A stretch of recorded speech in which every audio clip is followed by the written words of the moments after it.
I wasn't supposed to hear it. I shouldn't have been there, standing in the kitchen, gripping the coffee cup a little too tightly as I tried to wrap my head around what had just happened. But I heard it. The soft, professional voice on the other end of the line, confirming her romantic getaway. My heart dropped into my stomach. My fingers froze. Every ounce of warmth drained from my body as I realized, with painful clarity, that the romantic getaway wasn't for us.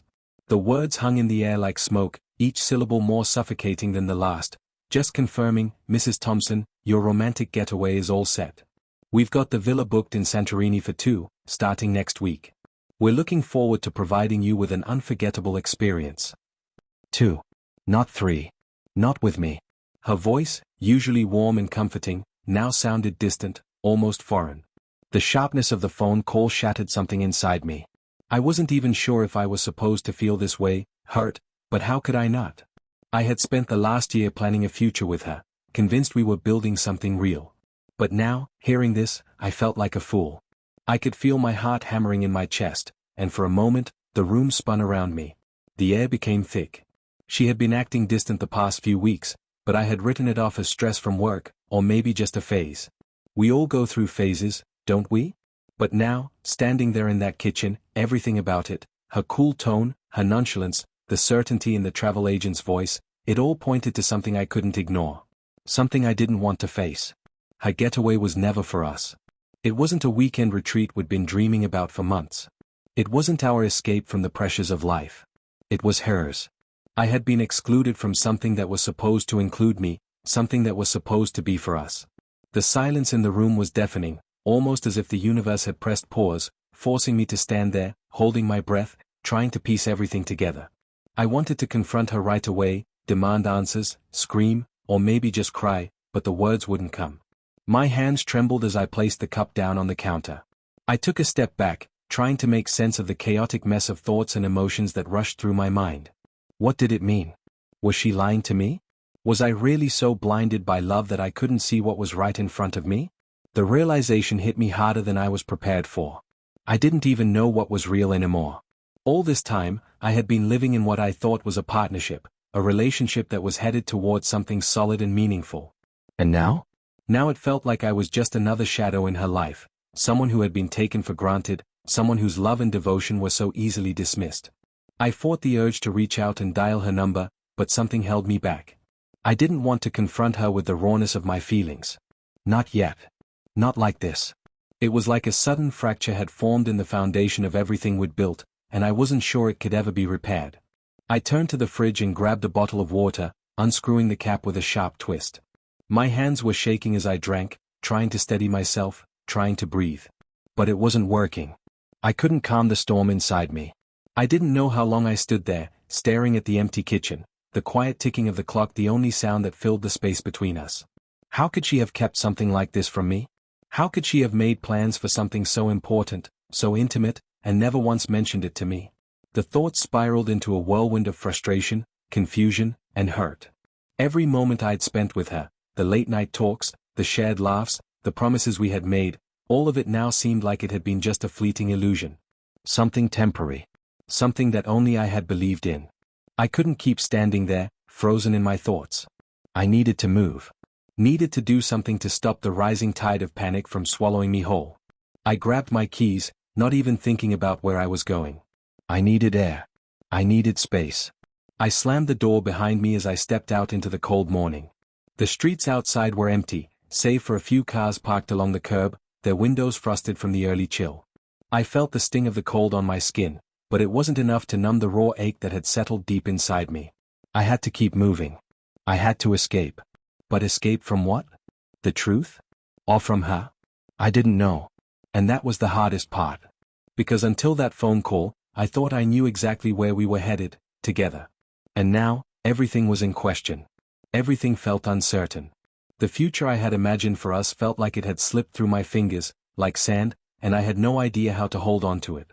I walked aimlessly, trying to put distance between me and the house, the scene of the revelation.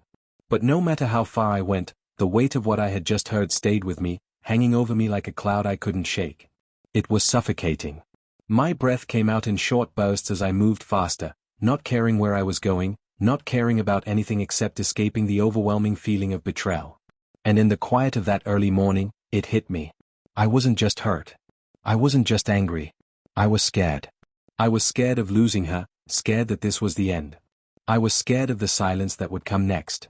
The cold, emotionless distance that would stretch between us, slowly erasing everything we had shared. I wasn't sure how to fix this. I wasn't even sure if I wanted to. But I knew one thing for certain. I needed answers. I needed to know why.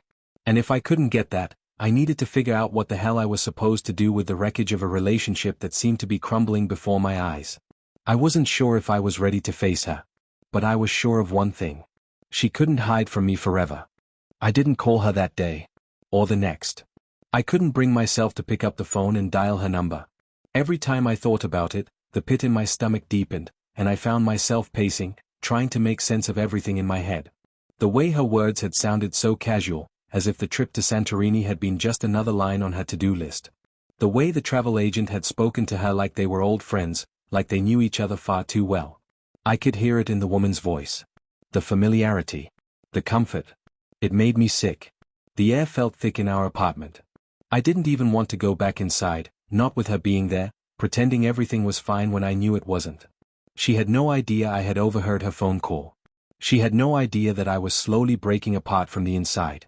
I didn't know if I could look at her the same way again. It's strange how things change when you start seeing them for what they truly are. How the little things, the details you once overlooked, suddenly become glaring signs of a reality you weren't ready to face. The first night, I stayed out late. I told myself it was just to clear my head, that I needed the space. But I also knew I was avoiding her. I couldn't face her just yet. The distance between us was growing, not because we were physically apart, but because I could feel it in the air every time she spoke, every time she moved around me, like we were on two different planes and I was struggling to stay tethered to the same reality. But even though I kept my distance, I still couldn't shake the thought of the trip. The more I tried to push it from my mind, the more it gnawed at me. Every time I passed by the bookshelf, I saw the small stack of travel brochures we had collected. I'd suggested Santorini once, half joking, half serious, and she'd laughed it off, said it was too cliché, too overdone. And now? Now she was going without me. It stung. More than I thought it would. And the worst part? I hadn't even been given a reason. No explanation. Just a neatly packaged trip, her name on it, and a mystery I had to solve alone. Eventually, I caved. I couldn't stay away forever. I needed to know what was happening, what had changed. I needed to know what I had missed. I walked into the apartment quietly that evening, careful not to disturb her. She was sitting on the couch, scrolling through her phone, her face illuminated by the soft glow of the screen. For a moment, I just stood there in the doorway, watching her. It was as if I was seeing her for the first time, like I was an outsider looking in. She hadn't noticed me yet. I took a deep breath, trying to steady myself, trying to ignore the whirlwind of emotions that were spinning out of control. She looked so ordinary. Just sitting there, lost in whatever she was doing on her phone, completely unaware of the storm that was brewing inside me. I cleared my throat, louder than I intended. Her head snapped up, her eyes wide in surprise. "Oh, hey," she said, almost too cheerfully, as if she hadn't just been planning a trip without me. "You're home early." I couldn't decide if it was her tone that pissed me off or the fact that she was acting so normal, so unaffected by everything. But I tried to keep my voice steady. I couldn't let her see how much this was eating away at me. Not yet. "I just needed to talk to you," I said, my words tentative, unsure. Her eyes narrowed, a small crease appearing between her brows. She set her phone down, as if suddenly aware that this wasn't just another casual conversation. "About what?" she asked, a little too casually. I knew that tone. The one that masked guilt or uncertainty. I stood there, trying to collect my thoughts. I didn't know where to start. I couldn't even look at her directly, not yet. The thoughts that had been swirling in my mind for days now bubbled to the surface, but they felt jumbled, out of order. My chest tightened. "What's going on?" I asked, my voice almost a whisper. "I overheard your phone call earlier. The travel agency, the trip." Her face went pale, and I saw the shift in her expression almost immediately. She knew. She knew I had heard. And for the first time, I saw her vulnerability, her eyes flickering with uncertainty, guilt written all over her face. She shifted in her seat, crossing her arms, her posture defensive. I was going to tell you," she started, but her voice lacked conviction. It was as if she was trying to find the words, trying to justify something she knew she couldn't. I just didn't know how. I could feel the tension in the room increase, like the air had thickened and I was struggling to breathe in it. Tell me how. I repeated, my voice rising slightly. Tell me that you've been planning a trip without me. Tell me why you kept it a secret. Tell me why I wasn't invited. She flinched at my words, as though they had cut deeper than I intended. But I wasn't holding back anymore. I needed answers. I needed the truth, whatever it was. I never meant to hurt you, she said softly, but I wasn't sure I believed her. I didn't want to get you involved in something that wasn't meant for us. Something that wasn't meant for us. The words felt like a punch to the gut. What the hell does that mean? She looked away for a moment, taking a deep breath. Her hands fidgeted nervously in her lap. It was clear she was avoiding my gaze, avoiding the confrontation. I've been feeling really lost lately, she admitted, finally meeting my eyes. Like, I've been in this relationship for so long, and I'm not sure what I want anymore. I thought maybe going on this trip would help me figure things out, help me get clarity on where I'm headed, and if I'm being honest with myself, I didn't want you to be a part of that. I didn't want you to feel rejected. Rejection. That was the word she chose. Rejection. And for some reason, hearing it out loud made everything so much worse. I couldn't respond immediately. I just stood there, my mind racing. She had been going through something, yes. But to keep it a secret? To leave me in the dark? To make me feel like I wasn't even worth considering when it came to something so important? I didn't know what to say to that. The rawness of her words hit me harder than I expected. She wasn't sure about us. And that hurt more than I could have imagined. For a long moment, neither of us spoke. We just sat there in the silence, two people who once thought they were building something, now struggling to hold onto the pieces of what was left. I didn't know where we went from here. I didn't know if we could go back to the way things were. All I knew was that I couldn't keep standing in that living room, trapped in the uncertainty. Not when I didn't even know what was real anymore. The silence stretched on, thick and suffocating, as I stood there, processing her words. Rejection. That was the word that stuck with me, burning through the haze of emotions that had clouded my mind since she first picked up the phone. Rejection. She had said it as if it was a given, as if it was already decided in her mind that we were heading in different directions. I couldn't help but feel the sting. I wasn't some random person to her. I wasn't an acquaintance or a passing fling. We had built something together, something real, something I thought was solid. But now, with every word she said, I felt that foundation cracking. I was no longer sure if we were standing on something stable or if we were both just balancing on shifting sand. I don't know if I can do this anymore, she said, her voice trembling slightly as she broke the silence. I don't know how to go back to what we had. I don't even know if I want to. Those words, those 5 little words, felt like a knife twisting in my chest. She didn't know if she wanted to go back to what we had? It wasn't just the trip, the secrecy, or the missed opportunity for connection that hurt. It was the realization that she was already emotionally detaching from me. She had already stepped away. I wanted to scream. To demand answers. To ask why she didn't tell me sooner, why she didn't give me a chance to figure things out with her. I wanted to lash out, to make her see the damage she was doing. But I knew deep down that this wasn't about the trip to Santorini, or the lies, or the sudden absence of an invitation. It wasn't even about the fact that I had found out about it by accident.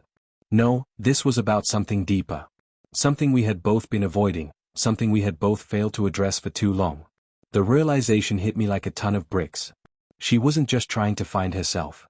She wasn't just looking for clarity. She was looking for an escape, a way out. She wanted a new beginning without me. I swallowed hard, feeling my throat tighten as I tried to process everything in that one moment. I didn't want to accept it. I didn't want to believe it. But the longer I stood there, the more I saw the truth shining through in her eyes. The same eyes that used to be full of warmth, of affection, of love. Now, they were just distant, cold, and unsure. I clenched my fists at my sides. You're leaving me, aren't you? My voice was hoarse, barely above a whisper. It sounded pathetic even to my own ears. I didn't know if I was asking for confirmation or if I was just trying to give the words life, give them weight, make them feel real. She didn't respond right away. She just stared at me, her gaze locked on mine, her expression one of guilt mixed with regret. Her lips trembled, like she wanted to say something, but the words wouldn't come. Finally, she spoke, and her voice was soft, almost apologetic. I never wanted to hurt you. I didn't know how to explain this, everything that's been going on in my head. I feel like I've lost myself, and I don't know how to find my way back, to you, to us. I need space, I need time. Her words echoed in the quiet room, and I felt my heart shatter into a million tiny pieces. Space. I repeated, my voice barely above a whisper. So, you're just going to run away? You're going to leave everything we've built behind because you need space? Her eyes welled up with tears, and she wiped them away quickly, as though she was trying to keep her composure. I'm not running away, she said, her voice thick with emotion. I'm trying to figure things out. I need time to think. I need time to figure out who I am again. I shook my head, the words feeling like a blur in my mind. But we've been together for so long. We've made a life together. We've been through so much, and now you're telling me that's not enough? That I'm not enough? She looked down, guilt washing over her face as she fiddled with the hem of her sleeve. I don't know if I can be what you need anymore. I don't know if I can be the person you want me to be. I could feel my breath quicken, my chest tightening as her words hit me like a punch. I didn't know if I was angry, sad, or just completely defeated. All I knew was that the person I thought I knew, the woman I thought I understood, was slipping away from me, right before my eyes. And the worst part? I didn't know if I could stop it.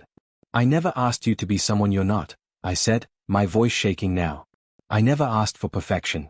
I just wanted you, us, to work. I wanted to be with you. You don't have to be anyone else. You just have to be real. She met my eyes again, and for a moment, I saw something in her expression that almost made me believe we could fix this. Almost. But then it was gone, replaced with something harder, something distant. I'm not sure how to be real with you anymore, she said quietly, her voice trembling. I don't even know who I am anymore. I stood there, completely motionless. My mind raced, trying to come to terms with what she was saying, trying to make sense of this moment. This final moment. Was she telling me she wanted to end things? Was this her way of saying goodbye without actually saying it out loud? I wanted to say something, anything to make it stop, to turn things around.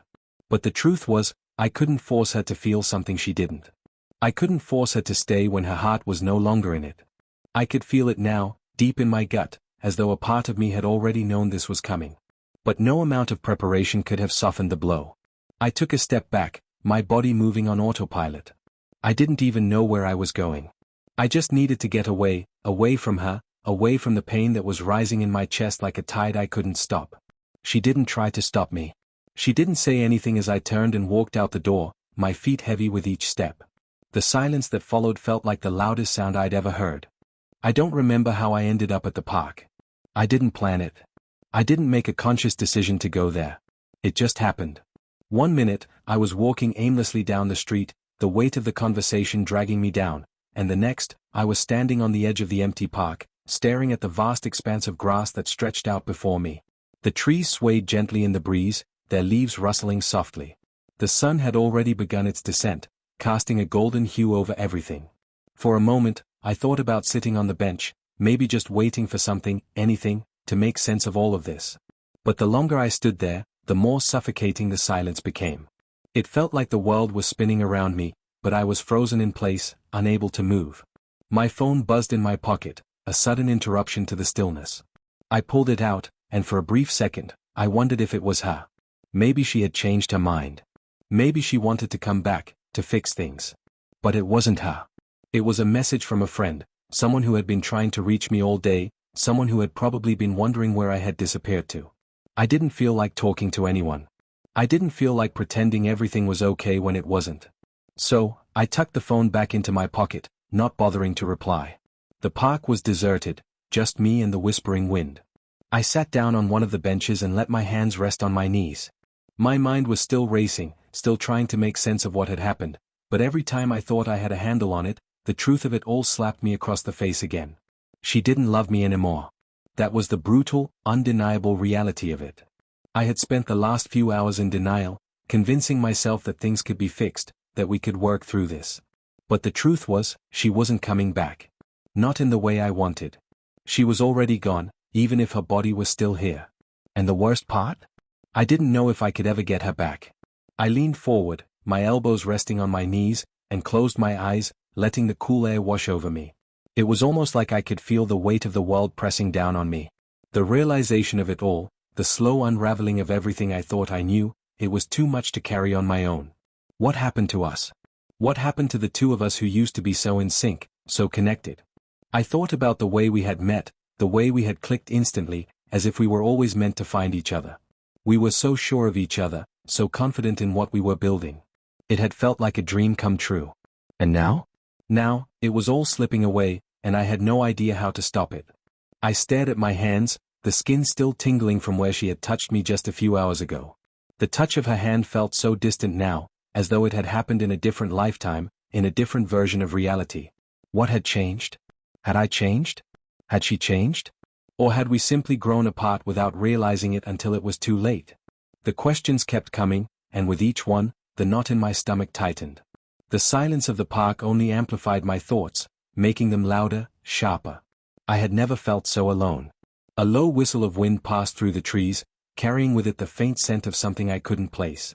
I took a deep breath, inhaling the air, letting it fill my lungs, and tried to ground myself. But the more I breathed, the more I realized just how much I had lost in such a short time. She was gone, emotionally. And I was still here, trying to hold on to something that was slipping through my fingers like sand. I didn't know if I could keep holding on. And then the thought hit me, a thought that felt both absurd and painfully true. Maybe I never had her at all. The last few years flashed in front of me, moments that had once been filled with joy, love, and intimacy, now tainted with the possibility that none of it had been as real as I thought it was. Maybe I had been living in a bubble of my own making, seeing things that weren't there. Maybe she had been slipping away for months, years even, and I had been too blind to see it. Was I always going to be the person left behind, struggling to make sense of things long after they had ended? I stood up abruptly, my legs feeling unsteady, as though I had been sitting too long and the weight of everything had finally caught up with me. I didn't want to sit here anymore. I didn't want to wallow in my own self-pity. I didn't want to keep thinking about her, about what we had lost. But how could I move on when every thought in my head was still consumed by her? Every corner I turned, every new moment I experienced, it all came back to her. And yet, I couldn't bring myself to leave. To go back to the place where the pain felt even worse. The place where I had to face her, her uncertainty, and her decision to leave. So, I stood there, rooted to the spot, as the sun dipped lower in the sky, the shadows lengthening as the day turned to night. I didn't know how to fix this, how to fix me. I didn't know how to move forward when everything felt broken. But I had to. I had to somehow find a way to live with this, to find some semblance of peace in the aftermath. But for now, all I could do was stand there, watching the world change around me, knowing that I had already changed with it. The days that followed were a blur, fragments of conversations, fleeting moments, and empty spaces where she used to be. I couldn't sleep. I couldn't eat. The silence in our apartment was so loud that it felt like it was swallowing me whole, making every breath an effort, every thought a burden. I would wake up in the morning, stare at the empty side of the bed, and wonder how things had gotten this far.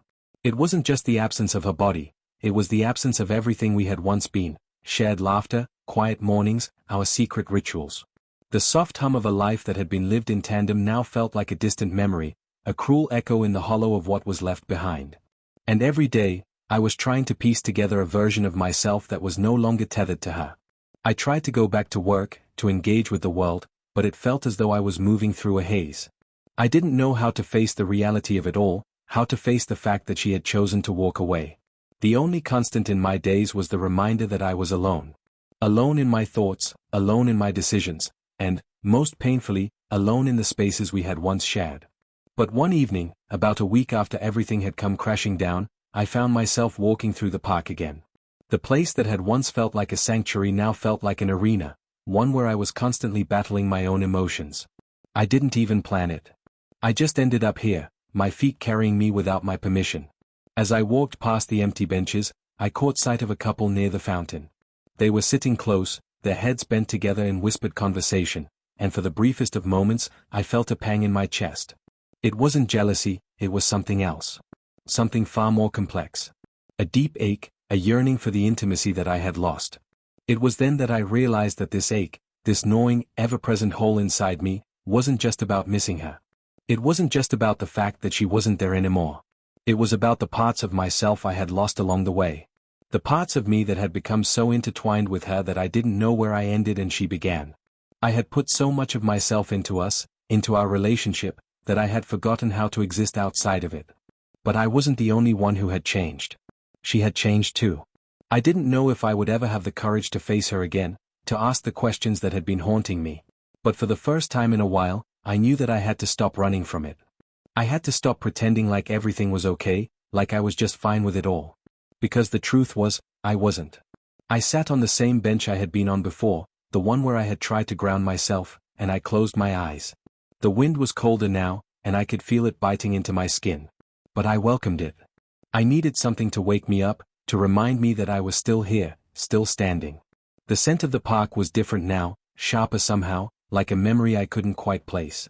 I tried to focus on the present, to focus on the quiet around me. But no matter how hard I tried, my mind kept wandering back to her, the way she had looked when she called out his name. The sound of his name slipping from her lips, as natural as the air she breathed. I had been holding on to the illusion that it was just a mistake, that it had been a slip-up in a dream, but now I knew. It wasn't a mistake. It was a crack, a chasm in the foundation of something that had once been solid. The truth was there, staring me in the face. And I didn't know how to deal with it. But maybe that was the answer.